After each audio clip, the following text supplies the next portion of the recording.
Welcome to the deep dive. Glad to be here. Today, we are looking at how an ancient, 2,000-year-old religious model is being weaponized with modern franchise strategies. Right, and TikTok algorithms and just highly aggressive decentralization. Exactly. We are unpacking a stack of sources written by Doc Murphy today. Specifically, we're looking at three really comprehensive texts: the omnipresence strategy, one church multiplied, and the apostolic church.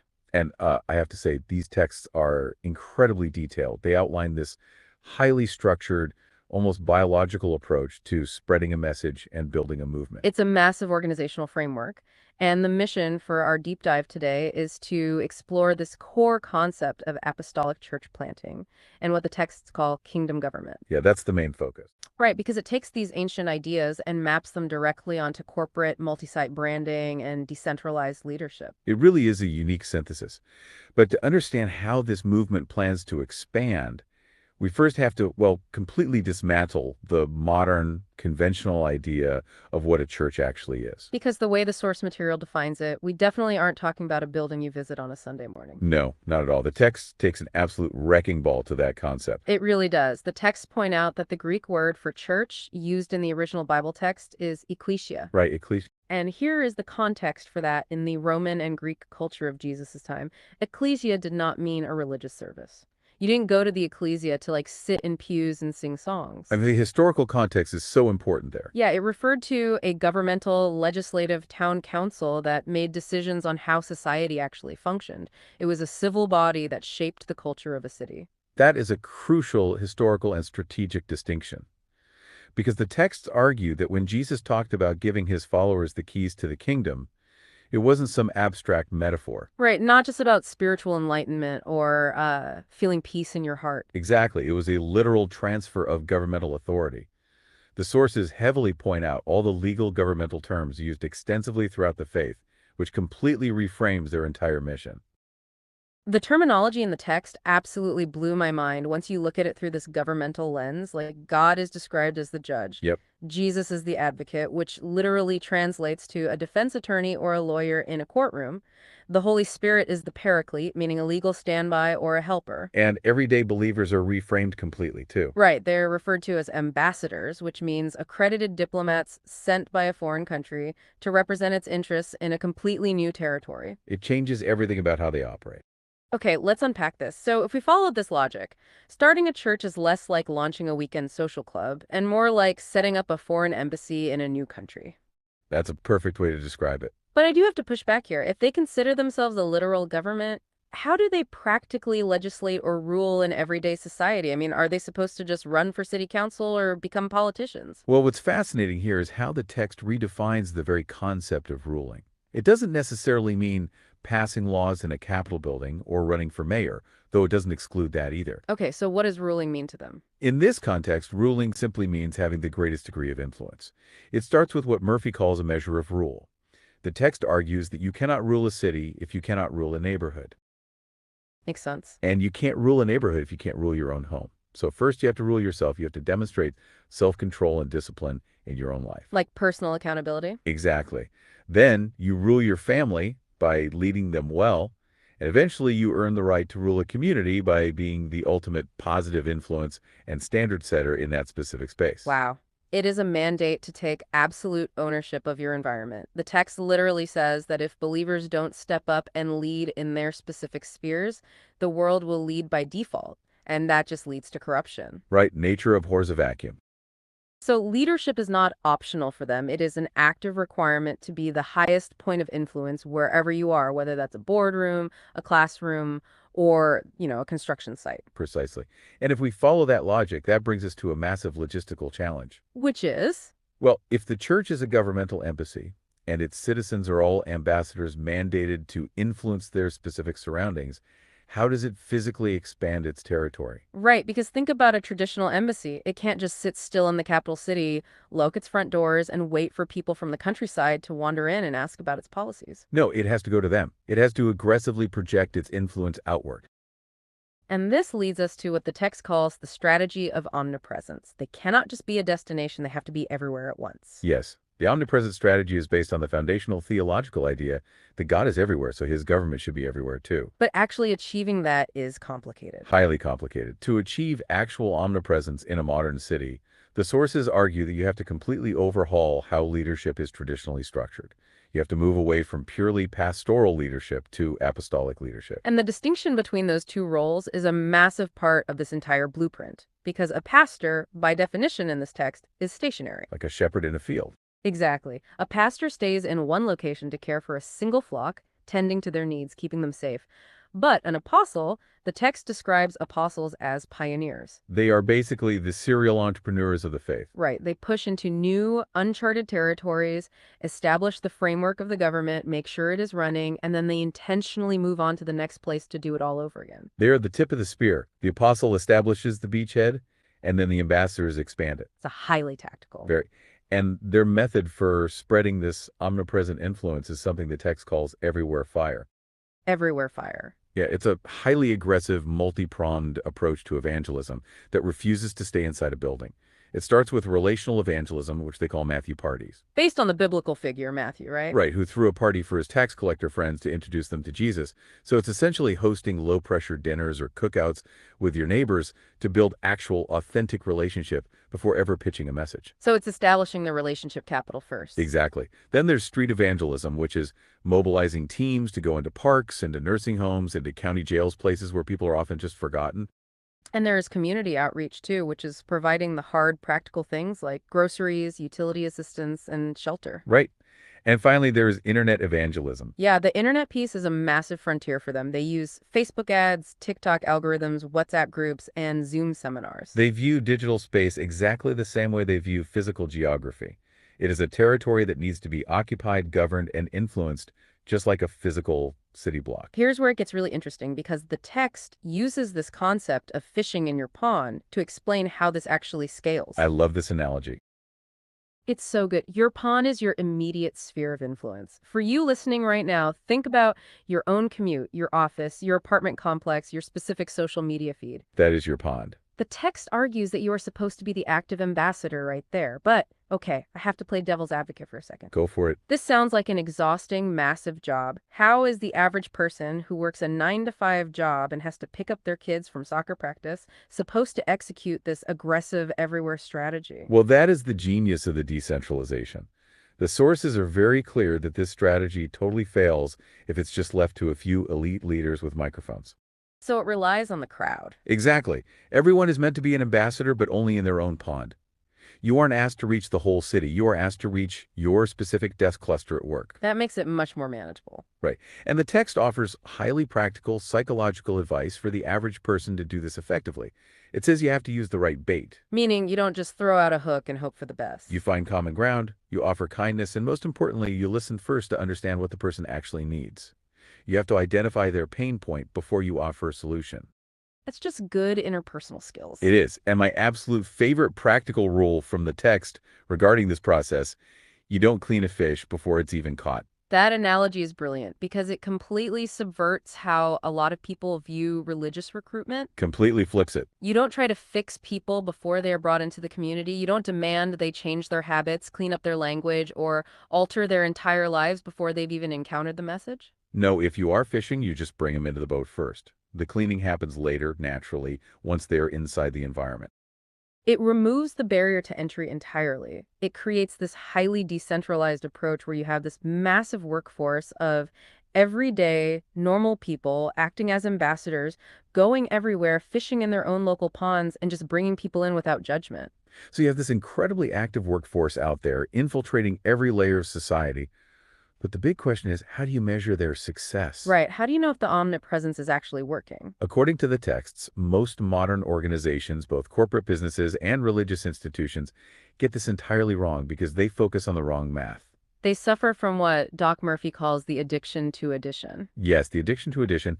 The math breakdown here is incredibly compelling, especially for anyone interested in organizational scale. Walk us through it. So the text cites a church planter named Vance Pittman to illustrate the danger of addition.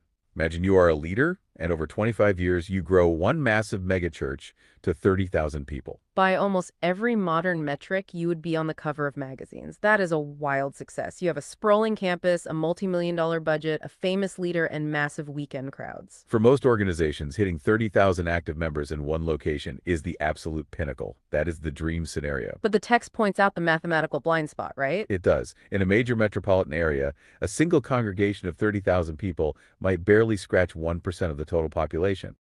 Wow, 1%. Yeah, you have built a massive monument, but you haven't actually penetrated or influenced the broader culture of the city. You are still isolated. However, if you abandon the addiction to addition and you change your operational math to multiplication, the entire picture changes, I was looking at the math on this in the sources, and it is completely counterintuitive. It requires you to actively limit your own size. which is so hard for leaders to do. Right. Instead of trying to build one massive church of 30,000 people, imagine planting five separate churches.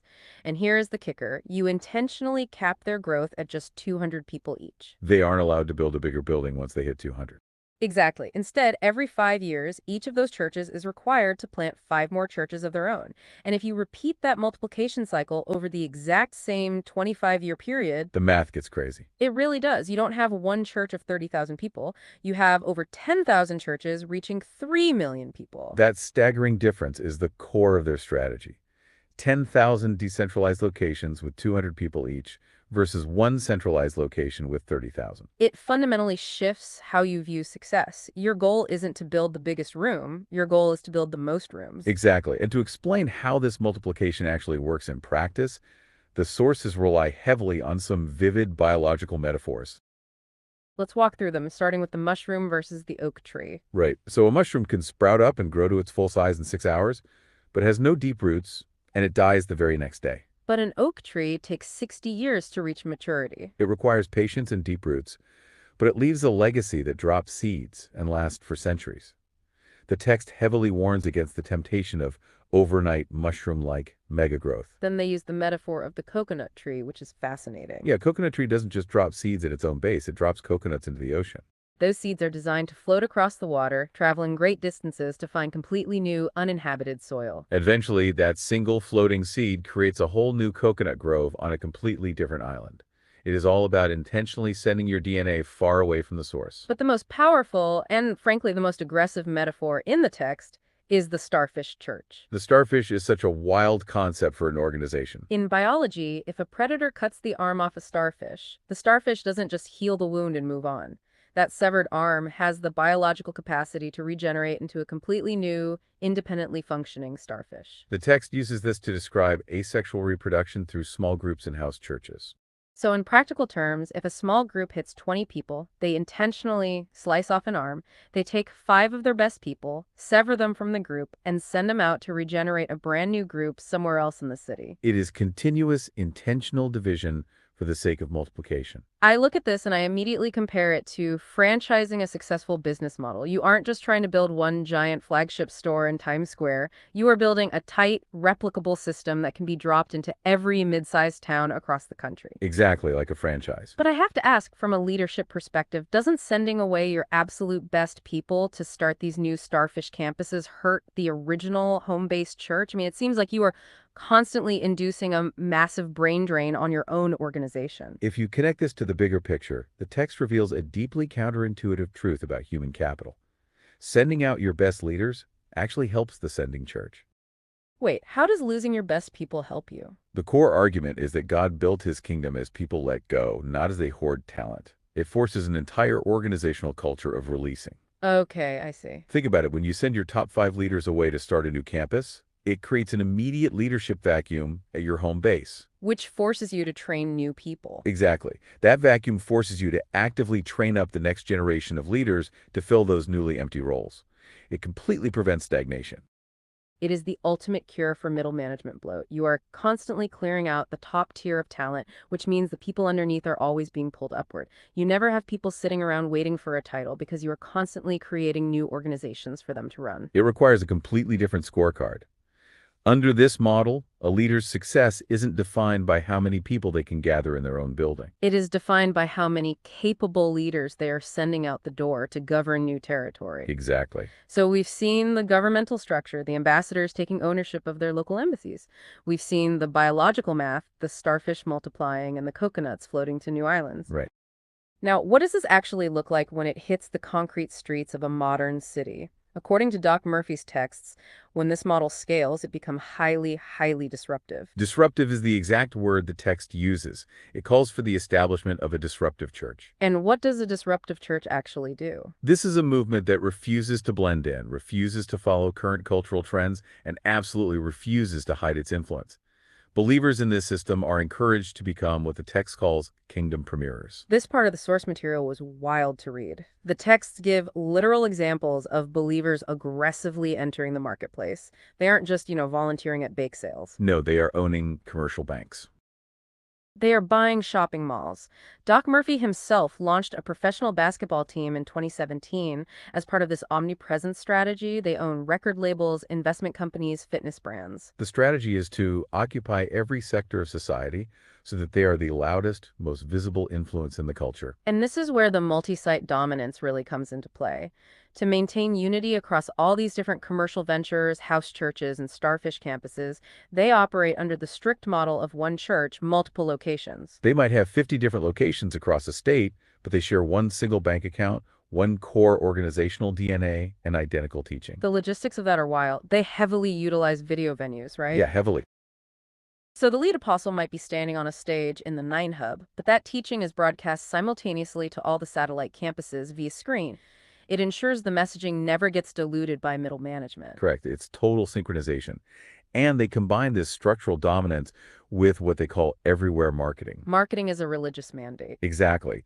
The text is highly critical of what it calls false humility. It argues that hiding your light under a basket or being shy about your message is actually a form of disobedience. So they aggressively utilize modern marketing tools. They pump money into TikTok campaigns, YouTube pre-roll ads, QR codes plastered on printed materials, and highly targeted Facebook ads. They view marketing not as some worldly corporate distraction, but as a vital, necessary tool to offer a life-saving solution to people who are actively in need.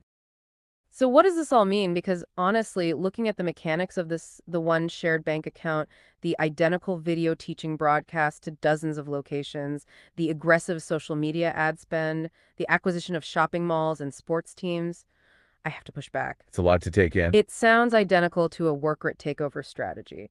If a religious institution operates exactly like a multinational corporate monopoly, at what point do they lose their actual spiritual identity? I mean, is there a risk that this just becomes a cold real estate holding company masquerading as a charity, focused only on market share? This raises an important question, and it's a friction point the text explicitly anticipates and addresses. Oh, they address it directly. Yes.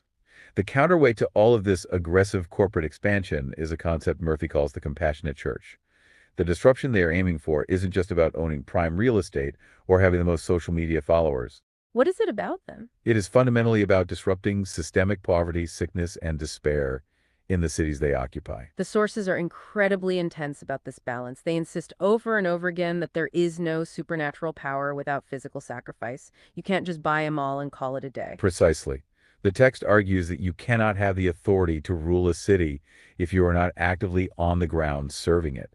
The engine that actually drives this massive franchise-like expansion isn't the Facebook ads, it is on the ground, bloody-knuckled sacrifice. Right. It is actively feeding the homeless, going into the worst neighborhoods, paying people's utility bills when they are about to be shut off, and literally taking people off the streets and letting them sleep in their own homes. The text argues that the marketing strategies and the multi-site corporate models are merely vehicles designed to scale that grassroots compassion.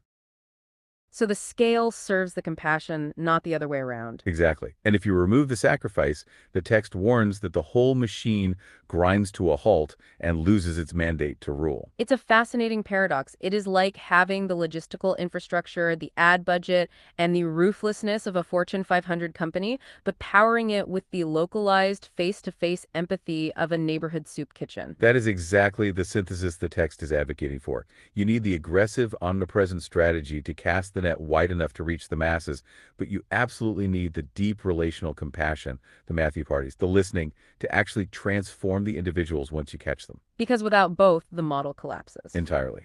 This has been an absolute masterclass in organizational design. To summarize our deep dive for you listening today, Doc Murphy's blueprint is all about shifting from a centralized, passive model where you are just waiting for people to come to your building Right? to a decentralized, aggressive, multiplying movement that goes to them. It is about completely redefining your role from a passive attending in the audience to an active ambassador who takes total ownership over their specific measure of rule. And the underlying principles here are highly applicable, regardless of your specific field or worldview. Absolutely. Whether you are leading a corporate sales team, trying to build a personal brand, or exploring your own faith community, the concepts of omnipresence, starfish multiplication, and taking ownership of your immediate sphere of influence are universal tools for scale. We started this conversation by asking what an oak tree, a starfish, and a town council have in common. They are all models for deep, regenerative, authoritative growth. They don't just add, they multiply. Multiplication is everything. So we want to leave you with a final thought to ponder on your own as you look at your own life and work. If you stopped trying to grow your own personal empire by just hoarding talent and adding to your own plate, and instead treated your mission like a starfish, where every piece you empower and give away has the capacity to regenerate into a completely new, thriving community, how unstoppable could your vision become? Thank you for joining us on the deep dive.